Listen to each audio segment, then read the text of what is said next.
A draft agreement at the COP26 climate summit has watered down commitments to end the use of coal and other fossil fuels, as countries race to reach a deal. After 2 weeks of talks. While the language around fossil fuels has been softened, the inclusion of the commitment in a final deal would be seen as a landmark moment.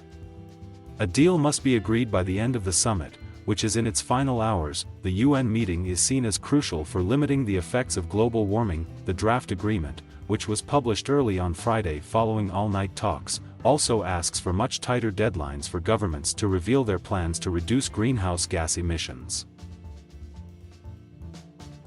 And it also strengthens support for poorer countries fighting climate change. Negotiations over a final deal could stretch late into Friday, or potentially even longer. This text is the bare minimum. The next few hours are going to determine the new dawn, says Simon Steele, Climate Resilience Minister for Grenada, a small island that is highly vulnerable to climate change. If the text withstands the battering it may get, we are holding on to 1.5°C by our fingernails, he says, referring to the ambition to limit global temperature rise to 1.5°C degrees to avoid the worst effects of climate change. Negotiators from countries that depend on fossil fuels may still attempt to amend the text before the summit ends. Climate groups cautiously welcomed signs of progress in the draft, but said there is a long way to go yet. The key line on phasing out coal and fossil fuel subsidies has been critically weakened, but it's still there and needs to be strengthened again before this summit closes, says Jennifer Morgan of Greenpeace International. But there's wording in here worth holding on to, and the UK presidency needs to fight tooth and nail to keep the most ambitious elements in the deal, she says. Professor Jim Watson at University College London said the draft agreement had encouraging elements, but that overall it was nowhere near ambitious enough.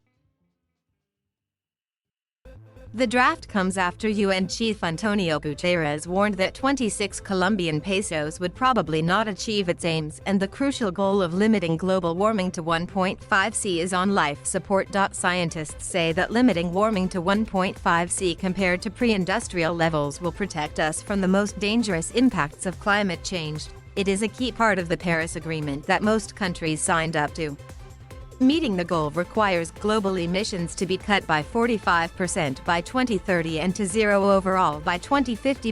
One example of the impact of global temperature rise above 2°C is the death of virtually all coral reefs, scientists say. A previous version of the agreement called upon parties to accelerate the phasing out of coal and subsidies for fossil fuels. This has been changed to call for accelerating the phase-out of unabated coal power and of inefficient subsidies for fossil fuels. Unabated coal is coal produced without the use of technology to capture the emitted carbon. But the draft requests that countries submit their plans, known as nationally determined contributions, to reduce greenhouse gas emissions and adapt to climate change by next year's climate summit. Previous agreements asked countries to submit these NDCs every 5 years. This latest draft of the decision has gained in strength in many areas, but as in every negotiation, there are some losses. 2.1 Small but important change is in relation to 1.5°C. The text formerly said that the world should aim to keep global temperatures under this threshold by 2100. Some scientists for the IPCC saw this as allowing temperatures to go well beyond 1.5 as long as they were brought back down by the end of the century. This has been changed to simply say limiting temperatures to 1.5°C. The commitment of countries to come back next year with a new carbon-cutting plan is still in the draft, although the language around it has been softened. Perhaps of greater concern, though, is the inclusion of the phrase taking into account different national circumstances. While this is being seen as a way of allowing vulnerable states and other low-emitting countries to avoid having to update their plans, could it also be used by China to do the same thing? Where the new document really gains strength is in relation to finance and loss and damage, two key issues for developing nations. Money for adapting to the worst impacts of climate change will be doubled, and the baseline year will be 2021. On loss and damage, there will be a new support and funding to get the Santiago network up and running.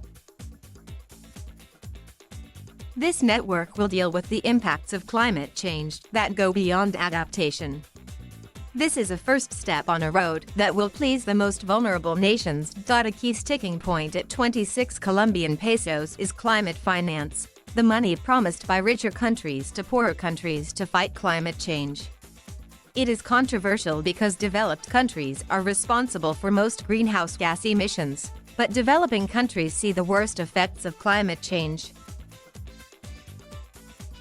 Despite the promises made at 26 Colombian pesos so far, the planet is still heading for 2.4 C of warming above pre-industrial levels, according to a report by Climate Action Tracker. A series of agreements between groups of countries have been announced so far.